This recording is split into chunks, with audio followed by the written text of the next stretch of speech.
Sa kabila, Senro, sa dami ng kanyang ginawa, sabi ko, di, malamang naging permanent ka na yan, ginawa ka ng mabuti. Ayun, masama. Permanente ka ng manggagawa sa iyong sa airport.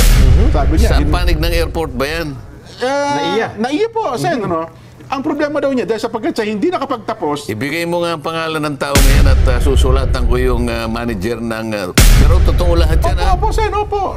Ibig sabihin, hindi man lang pinromote yung tao, 300 na beses na siya nagsoli ng mga bagay na kanyang... At hindi pangkaraniwang halaga, Sen, ha? Ang na hindi pangkaraniwang halaga. Oo. Sige, kunin natin ang pangalan para may rekomenda natin na pamarisan yung tao na yan. Na ang naging katwiran lang, Sen, kaya daw hindi may promote at hindi magawang permanente job order para hanggang ngayon kasi hindi daw siya eligible at hindi nakapagtapos ng pag-aaral. Wala nang kwenta yung eligibility sa harap ng mga bagay na kanyang ipinakita. Exemplary ano ho yan, Sen, di ba? Oo, papalitan ko ng ibang ano yun. Mas mataas doon sa eligibility mo. Napakasarap pakinggan na isang Senador Rodante Marcoleta ang susulat sa manager ng isang janitor para siya ay i-promote. Pero bago natin pag-usapan yan, isang mapagpalang araw muna po sa ating lahat mga kapatid, mga kababayan at mga boss. Napakaganda po na pag-uusapan natin ngayon sapagkat good news. Eto na, makikita na natin kung paano magtrabaho, paano gagawa, paano kikilos itong senador na ibinoto natin. Doon sa mga ob-ob na mga vloggers, manood kayo rito.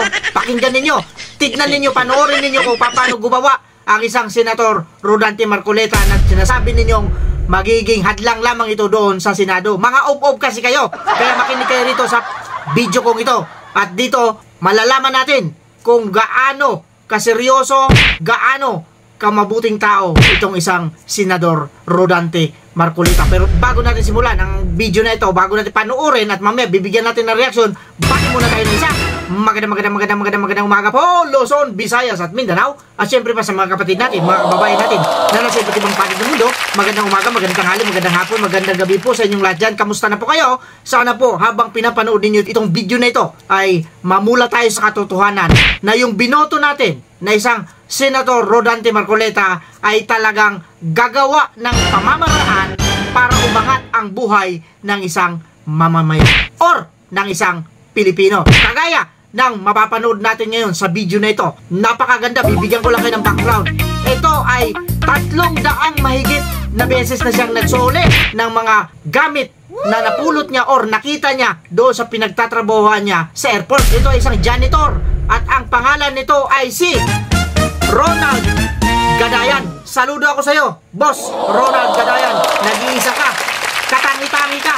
Akalain ninyo, hindi lang isa, hindi lang dalawa, kung hindi 300 paulit-ulit na beses na nagsoli ng kanyang mga napulot na gamit. Sino ang taong makakagawa nito? Lalo na kayong mga ob-ob na mga vloggers. Ha? Kaya nyo bang gawin ito? Ang sarap ninyo pagsasampalin. Pero siyempre, panoorin muna natin ang video para mamaya makapagbigay tayo ng ating reaction. Baka mamaya, hindi totoo ito, ha? Oh, bawal ang fake news dito sa Boss Rick Vlogs TV. Kaya Boss Rick, i-play mo na video. Video. Ano pa ba ang mga ano ngayon? Haluan muna natin ng good news, ha? Good news muna tayo. Para Sige. magandang hapon natin. Oo. Ito po yung isang, kasi pambihira ng balita ito ngayon eh. Hindi katulad ng araw na lahat mabuti ang puso. Ito naman, Sen, isang security guard sa isang mall, nakapulot ng... Ano yan? Texas o Pilipinas? Pilipinas na po ito. So, yeah, kasi kinakailangan sabihin nyo kung ano lugar ang pinag-uusapan natin. Baka mamaya naguguluhan na yung nakikinig sa atin. Pilipinas na pinag-uusapan natin. Sambuanga City. Oo. Ayan. Meron pong isang security guard na nakapulot ng bracelet. Hindi lang basta bracelet mayroong 30 na mga real diamonds. Ba? At ang halaga daw po nito ay 1.5 million pesos. Agad niya itong isinauli sa management at siya po ay pinarangalan pa dahil sa kanyang ipinakitang honesty at pagmamalasakit. Pero alam nung security guard kung gaano halaga nung kanyang napulot. Ay maring hindi po dahil sa, di ba, bihira naman tayo makakita ng totoong diamond. Kasi nung baka nung napulot niya, sabi nung may nakausap siya, security guard din. Wala, tinapon talaga yung put lang ng baso yan. Sinuli. So gusto kong malaman kung talagang nalaman niya na kasi kung diamonds yun, hindi pang karaniwang mga yun, hindi masyadong kilala yung ganong klaseng bato eh. baka ako ipinaggano lang niya parang hindi masyadong pinansin. Ayan. So kailangan malaman natin, talaga bang nalaman niya na yung napulot niyang isang bagay na yun talaga ay may halaga. Oo. At hindi lang basta halaga. At kahit na ganun ang kanyang pagkakaalam, nanaig pa rin ang kanyang kadakilaan bilang isang Pilipino. Hindi akin ito, kinakailangan maisoli ko ito kung kanino galing ito. Yun ang gusto ko malaman. Nalaman lang ata niya nung sinannounce 1.5 million. Uy, sayang na 1.5 million pala. Hindi, sa akin naman, Jen. May mga tao kasing... May mga tao ding nalulungkot yan. Oo. Ang sasabi, may panghihinayang naman kapag nalaman yan. Sino ba yung security guard na yun? Wala naman bakit yan kung ano-ano ng di ba? Pero kailangan linawin natin, ang tama po talagang gagawin dyan, isosoli po. Yung bagay na hindi may halaga man o wala. May halaga man o wala. Yan. Sapagkat alam mong yan ay hindi para sa'yo, ay isosoli mo, hanapin mo yung sino ang may-ari. Kamukha kahapon, ako'y may kausap. Madali naman yung namin pag-uusap. Kaya lang, nung nauna ko doon sa kausap ko, Jen, Nelson, mayroong nakakita sa akin. Marami nakakakita sa akin. Bigla na lang magpapaselfie. Nagkataon naman kasi, dati ko siyang kakilala. Kaya lang, siyempre matagal na yun. Tsaka sa dami ng tao, hindi ko masyado siyang namukhaan. Kasi nagkumakaway siya. Hindi ko naman masyadong mamukha. So, sinabi ko, pwede ka bang lumapit ng konti? Para lang makilala niyo ng gusto. Lumapit. Sinong kausap mo? Sabi niya gano'n. Wala pa naman ka. Sige, umupo ka. Pag upo niya, usap kami ng konti. 3 minutes lang. Selfie. Naiwanan niyo yung kanyang lalagyan ng drinks. Parang alam mo na yun, yung marami ngayon yan, yung lalagyan ng kape, ng juice, yung tawag doon? May tawag ka doon. Tumbler. Yung tumbler na pambata na maganda yung tsura. Hindi ko naman napansin. Bigla na siyang umalis. Nakita ko, medyo mamahaling tumbler. Minabuti ko, sabi ko, waiter, naiwan nung taong nagpa-selfie sa akin. So, pwede bang ilagay mo dyan? Baka babalik yun. Yung tao, ganito ang itsura niya. Ganito yun. Kasi namukhaan ko pati yung, yung suot niya. Babalik yun, ibigay mo sa kanya. Di ba? Ganun dapat tayo lahat. Ayun, Ay parang yung di ba yung utility ng airport. Kaya yung ipinakilala namin sa inyo, Sen, di ba yung pumunta pa rin sa himpilan na kay malaki, kay maliit, 300 beses na atarag sa uli. Di ba? Nang kanyang napupulot sa airport. At 300 beses? Yes po. Mabuti hindi niya naisip. Palagay ko, akin na talaga ito. Sa kasusoli ko, baka naman minabuti niya na talagang itong pang 301. Para sa akin na ito. Hindi kaya para sa akin na ito. Laging binibigay Pinakamalaki na pulot niya ata nakuha mga 2 million worth pesos dollars at saka ano pa man. Na naiwan sa airport, sa toilet. Pero para sa kanyang kapakanan, hindi, isoli mo pa rin. Kahit na umabot pa ng kung ano-anong bilang yan at tumanda ka na dyan sa mo, talaga sigurong ikaw lang kasi ang taong ganyan ang patakaran sa buhay, kaya sa kabutihan palad, sa'yo palagi napupunta yung obligasyon na isoli mo lahat ang mga bagay na kanilang nakakalimutan. At yan naman siguro, ikapalit din naman siguro ng magandang bagay. Malay mo naman, hahaba yun hanggang 250 years ang buhay. Di ba? Jackpot. Hindi naman kalakad, buhay pa rin, dahil sa dami ng kanya nagawang kabutihan. Ay, nako. Pero ang isa sa malungkot lang sa kanyang bahagi na yun, Nelson, sa kabila, Sen, sa dami ng kanyang ginawa, sabi ko, malamang naging permanent ka na yan, ginawang ka ng mabuti. Ayun, masama. Permanente ka ng magagawa sa iyong sa airport. Sabi niya. Saan panig ng airport ba yan? Naiya po, Sen, Ang problema daw niya, dahil sapagkat siya hindi nakapagtapos... Ibigay mo nga ang pangalan ng tao ngayon at susulatan ko yung manager ng... pero totoo lahat yan, Opo, Sen, opo. Ibig sabihin, hindi man lang pinromote yung tao, 300 na beses na siya nagsoli ng mga bagay na kanyang... At hindi pangkaraniwang halaga, Sen, Ang na hindi pangkaraniwang halaga. Sige, kunin natin ang pangalan para... may rekomenda natin na pamarisan yung tao na yan. Na ang naging katwiran lang, Sen, kaya daw hindi may promote at hindi magawang permanente job order pa hanggang ngayon kasi hindi daw siya eligible at hindi nakapagtapos ng pag-aaral. Wala nang kwenta yung eligibility sa harap ng mga bagay na kanyang ipinakita. Exemplary ho yun, Sen, di ba? Papalitan ko ng ibang yun. Mas mataas doon sa eligibility mo. Di ba? Hindi pangkaraniwang... Ang daming eligible. Yan, ang daming certificate, ang daming diploma. Pero kung mangurakot, Ganun-ganun na lang. Ayun lang. Papalitan ko yun ng ibang certificate. Oho. Huwag mong intindihin yung eligibility mo.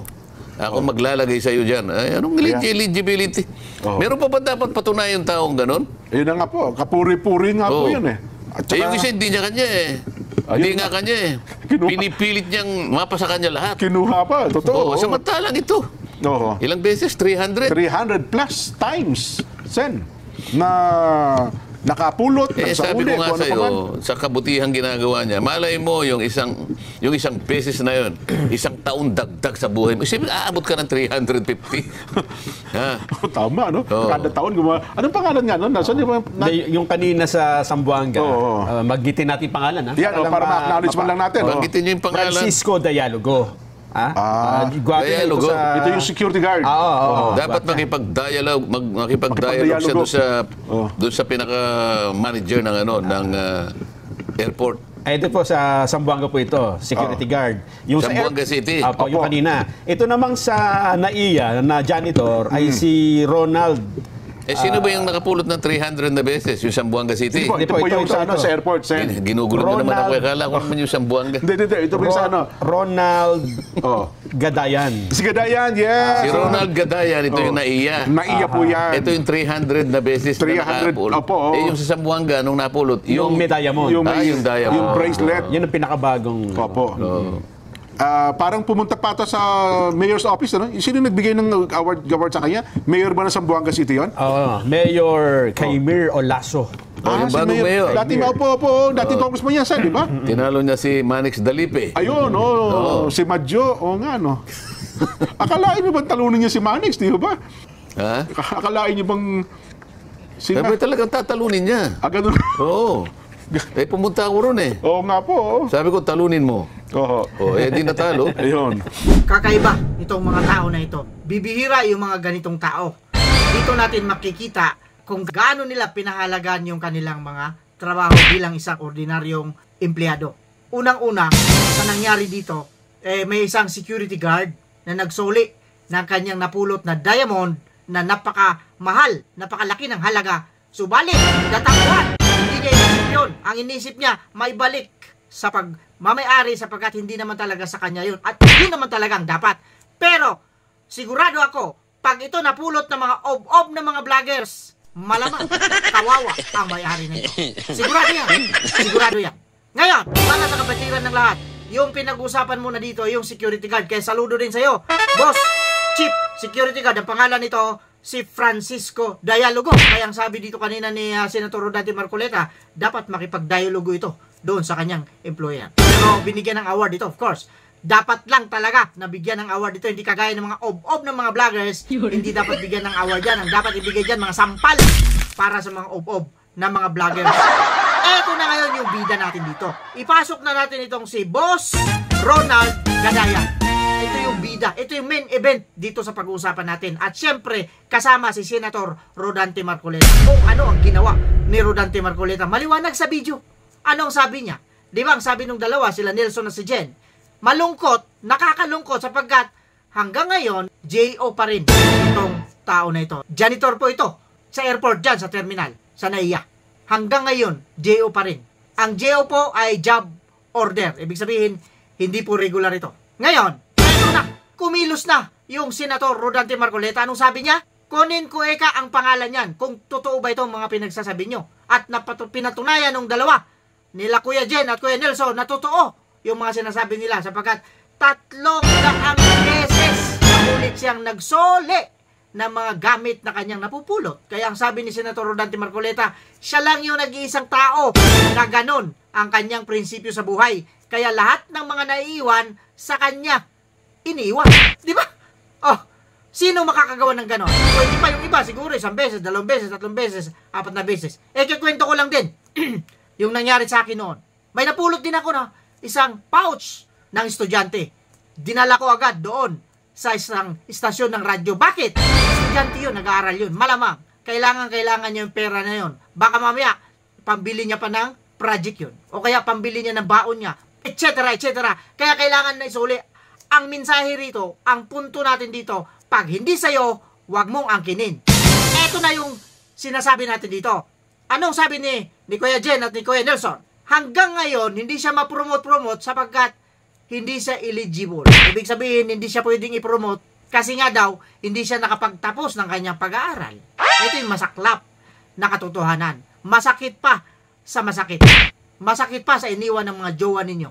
Bakit? Kasi nga, mayroong mga requirements ang manager, ang management of course, na kailangan fit ka doon sa trabaho na ina-applyan mo. Ito yung sinasabi natin dito.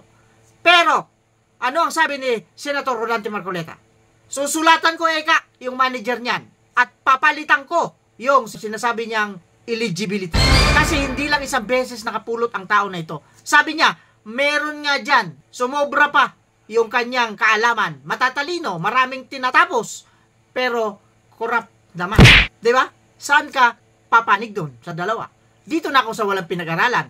Subalit, matapat, mapagkakatiwalaan. Eddie Santos, napunta tayo. Ba't napunta tayo kay Eddie Santos? Hindi ka sa'yo. Ito yon. Yung sinasabi ni Senator Rodante Marcoleta, hindi ibig sabihin na nakapagtapos ka. Hindi ibig sabihin nakakuha ka ng degree. Mapagkakatiwalaan ka na. Marami nga dyan, kagaya ng sinasabi niya, siyempre, base rin yan sa kanyang experience. Totoo naman kasi, maraming mga politiko dyan, mga politiko, mga na politiko, nakapagtapos ng kung ano-anong degree. Pero, nagnanakaw lang sa kaban ng taong bayan, sa pera ng taong bayan. Mas maganda na ito, kasi hindi nakapagtapos, maraming beses na nagsoli. Ibig sabihin, may dignidad ito. Ito yung dapat na pamarisan, kaya sabi ni Senator Rodante, pamarisan dapat ito. At susulatan ko yung manager nito. Di ba napakaganda, napakasarap pakinggan na isang senador, tinignan niya, tutulungan niya. Ito, tutulungan niya pa lang. Tuwan-tuwan na tayo rito at sigurado tayo rito gagawin. At gagawin niya sapagkat naka-ere po ito sa ganang mamamayan ang programang ito. At maraming nakakapanood. Pag hindi niya ginawa ito, mismo si Boss Rick maniningil sa kanya. Tandaan niyo yan. Pero sigurado, gagawin yan ni Senator Rodante Marcoleta. Di ba? Kodos! Dahil ko lang. Nakakaisan sa tao ito kay, siyempre, number 1, kay Ronald Gadayan. At siyempre yung kanina, yung si security guard, Francisco Dialogo. Ito yung mga bayani. Mga bayani natin itong buhay na sa panahon ngayon, mahirap na nating makita ito.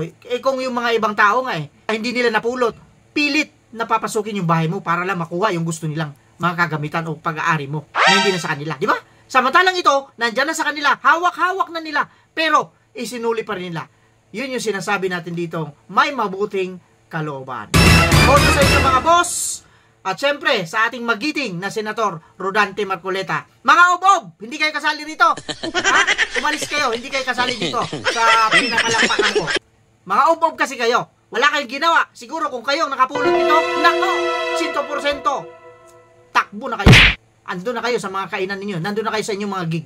Kaya, shoutout sa inyong mga ob-ob na mga vloggers. Mga ob-ob kayo. With that, kagaya ng sinasabi natin dito, mag-iingat tayong lahat. Pwera lang. Ay, may nakalimutan ako. Siyempre, shoutout na pala sa lahat ng mga nagpapa-shoutout. Mga subscribers, mga viewers, mga silent viewers. Kung hindi pa kayo nakapag-subscribe dito kay Boss Rick, pindot naman yung kulay pula dyan para dumami tayo rito at nang mapansin tayo ng mga ob-ob na mga vloggers at hindi natin sila tatantanan. Kagaya na sinasabi natin dito, ay with that! Kagaya na sinasabi natin dito, mag-ingat tayo lahat sa mga tao. Ob-ob, ob-ob.